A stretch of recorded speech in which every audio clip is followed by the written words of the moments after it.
Welcome back to the city. I know this is kind of something like a second home to you, man. Yeah, I've been out a little bit because I come back and forth to hang with Floyd, and you know, while he's during the camp, you know, I came out to support. Indeed. You know, so they should be really looking forward to tomorrow night because are you bringing Floyd out tomorrow night? We're gonna put on a great show. Something like that, you know. Yeah, something like that. Yeah. All right, that's what's up. Because I remember the last fight, you was right in the ring when everything went down. Yeah. I mean, the punch everybody was talking about, like. You know what's really interesting is people don't really identify with how long we've been friends. Okay. Like me and Floyd been friends for probably almost 11 years now. Okay. So, like he, to be honest, they just really see us around each other. Mm-hmm. Because this cycle has been longer than any other album cycle I've been in. Right.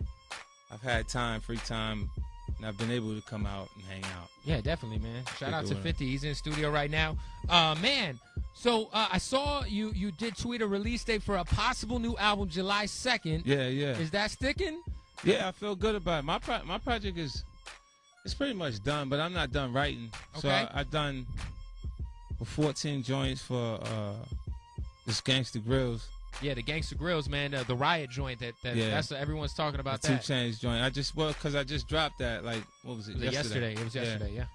So that's all over the place, and then before that it was the Al Qaeda Bomb. Yeah, with Snoop. Calm with me, Snoop, and Paris.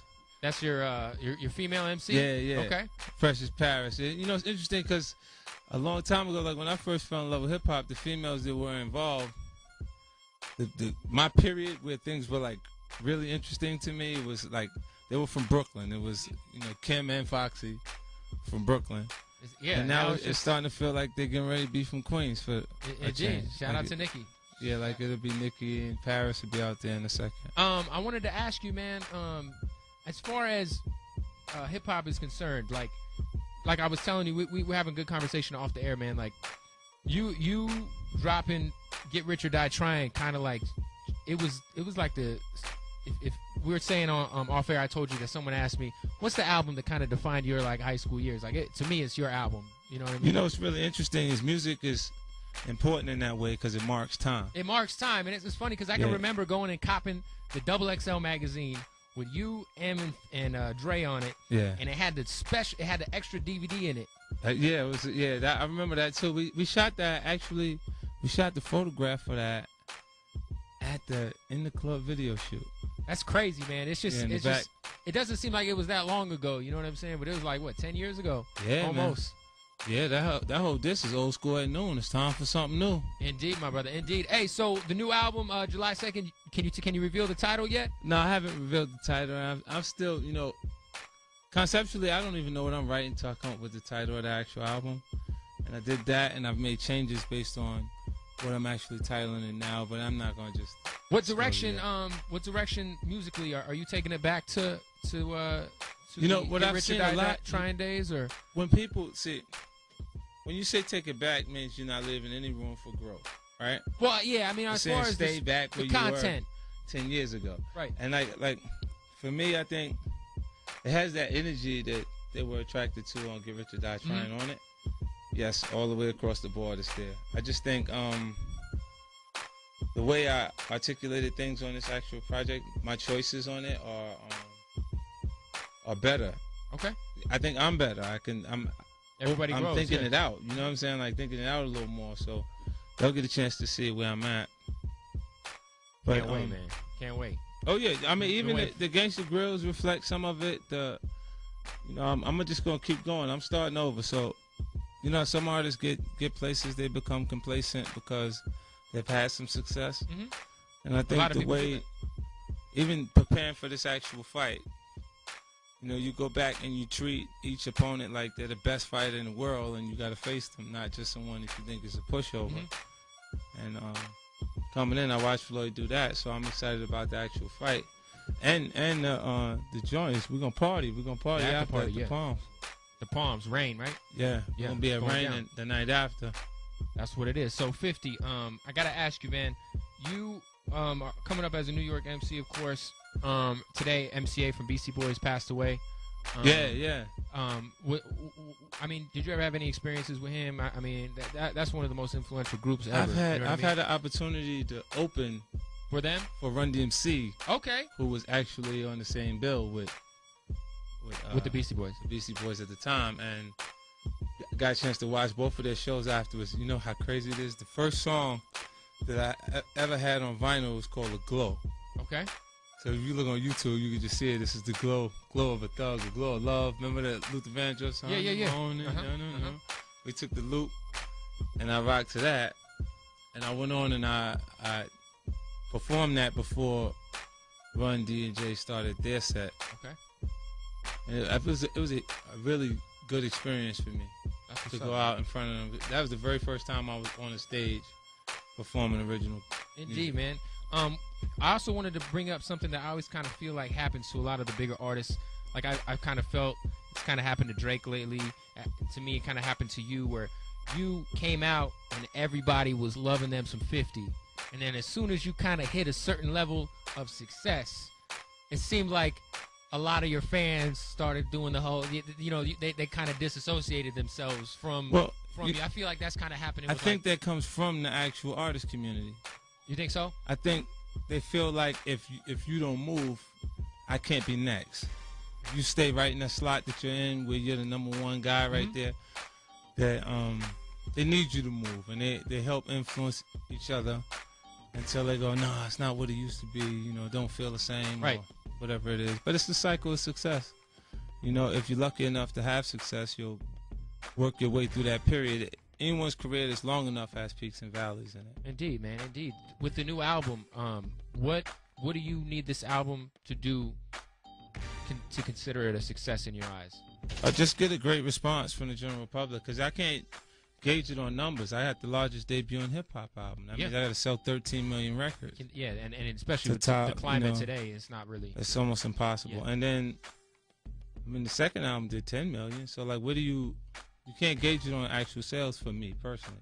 It would have to be on how... the people receive it. How passionate people receive it. And, again, the way you look at your high school experience, you say, this is my freshman high school experience, that's it. It needs to be that for some new kids. Right. Indeed, man. Indeed. Hey, as far as, the music climate right now, there's so many new MCs coming out. It's so much music to consume that's out there due to the internet and stuff. How... do you enjoy the way it is now, or do you kind of miss when you really had to put in work? I miss when you had to have what you're actually writing about, like your experience. Right. Now you don't have to, because now it's almost like a hipster vibe, or it's very something that's going on. It's very different. Say something, if it sounds cool, okay, good, you got it. It almost seems like you don't have to come from anything like that within your lifestyle, background, or experience. For me, if I don't use something from my life that's relevant or that's real, then I can't even figure out why I want to write the song. I lose. Indeed. When you came out, it was kind of like it was like a breath of fresh air. There wasn't really any really aggressive music coming that was really representing hip hop on a mainstream field, right? So when you dropped, that was kind of like when DMX dropped previously. It was DMX was the wave that came before you, and then 50. Do you feel like there's anybody who's coming? I feel like right now, like you were just saying, music's kind of on the hips. I feel like someone needs to come through with some of that gangster-ish, Yeah, but that doesn't really. I don't think that's really effective if you don't actually have that in your background. Right. So if you're not from that, then do you see anybody who might kind of? I think a lot of people might say, I know you don't mess with Ross, but Meek Mill's kind of that. I like Meek. You know what? Meek? I watched them boys from the beginning when he had braids on his head before he actually went to. He was locked up for a little while. Right. You know what I'm saying? So him, Cheek Raw, bunch of the Philly, Mike Knox. Yeah, Philly crew. They got a lot of rappers out there. They real writers. Indeed. You know what I'm saying? And then there's a lot of them. Joey Jihad. Mm-hmm. You know what I mean? There's so many of them. Like it was a whole Coke. Vodka. Right. There's a lot of them. So I used to sit and watch the clips of him and stuff like that. So when he got his break, he'll tell you if you ask him that I was actually going to sign him. Oh, okay. That's what's up, man. With the whole Rick Ross situation, I mean, it kind of seems like Ross is kind of, you know, that dude right now in the hip hop game. You guys went through your spat. You know what you get when a person works? You just offer consistency. Consistency is the key to all success. And while I was building business in other areas, like I show you, like you got headphones, you got the vitamin water. You got I get where I come from every time. Like it'll seem like there's a pause. It's like when I decide to make the Gangsta Grillz initial, you hear material that people get excited about. Yep. But I walk like that. We don't call the money team and ain't got no money. Hold up, this dude 50 he just pulled out. That's 400,000. You can count 400 grand right now on the table. Oh right. Hey man, 50, you gotta let me take a twit pic with that when we done. My goodness, man. I asked the other guys to do it when they come with a little bit of. Tell them they gotta have it. Now, my question is, man, is you've had your trials and tribulations with a lot of artists in the game. Yeah, it's a part of the culture, hip hop. It definitely is, and I feel like it hasn't really, there really hasn't been any. I feel like the last real beef in hip hop that people were excited for, that there were records dropping, was with you and Ja. Ever since then, I feel like it's been like a whole YouTube stuff. That was not actual, like hip hop. Like, see, that was some real beef. Yeah, hip hop is Drake and Common. Right. Yeah. When you don't really feel like anything's gonna nothing bad's gonna happen. It's just records. You know what I'm saying? But a lot of times when you don't see it spill off into the street, it was just simply with hip hop. That's what's up, man. You know, if an artist, cause this is the attempt to move up at that point. You know? So if you make records, if you consistently, like a lot of artists are going up and down the same southern-based markets. They're not going international, doing anything different. They don't even know what the fuck you're talking about if you go out of the country playing those music, that song. I'm sorry, I'm not. It's all good. It's all good. Live radio, Las Vegas. See, that's what XM and Sirius Radio does to you. Another thing, nowadays, man, you were the first artist that really, to me, embraced the whole visuals, dropping videos for every song. You know, the king. You are to me, will always be the king of mixtapes. You know what I mean? And marketing. This is what it is, right? Today, nowadays, though, man, it seems like everybody's kind of, you know, doing that. Everyone's dropping a video for every record they put out, etc. Trying to. And you know what's look. It. The more that's effective. Do it. You're supposed to. I mean, I think now the general public will meet a new artist before the record company does. That's how it is, man. Because look how small that camera is.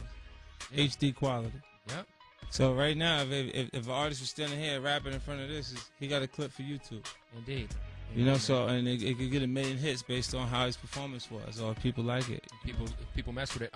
As far as New York hip hop is concerned, of course, when I was coming up as a kid, there was always the talk of who was the king of New York. It was always you or Hov. When I was in high school, it was you or Jay-Z. That's what everybody would talk about. That's interesting. Today, who would you consider to be the king of NY? I don't know. I mean, do you feel like that there's a... I don't feel like there's really anybody that's really... I mean, you could say Jay-Z, but I really don't think Jay-Z even would embrace that title. I mean, really, there's really... The biggest rapper out of New York at the moment is buzzing is Nicki Minaj, really, if you think about it. And you think Nicki's the king of New York? No, not at all. Let's not get it twisted. I do not mess with her music at all. I got in trouble because I don't like her music. But is there anybody who you think could be coming up? I mean, I know A$AP Rocky's out of Harlem. He's yeah. I mean, all of them. I like all of the new guys. You do? I think that they could work harder though. You see what I'm saying? Like even when they get in, it feel like I guess they feel like they've made it. Like every time I signed a record deal, you know what it was? What? It was an opportunity to make it. People think once they get that deal. Yeah, because so many artists are trying to actually get a deal. When they get the deal, they go, I made it. And that's not it. What you after is being successful as an artist. Right.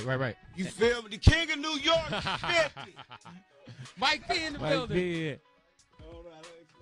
he made his entrance. You in. Another thing, man, I'm a real underground hip-hop dude, and when you sign, like, M.O.P. and Mobb Deep, I was super stoked. Recently, there's like a little rumored situation with Mobb Deep.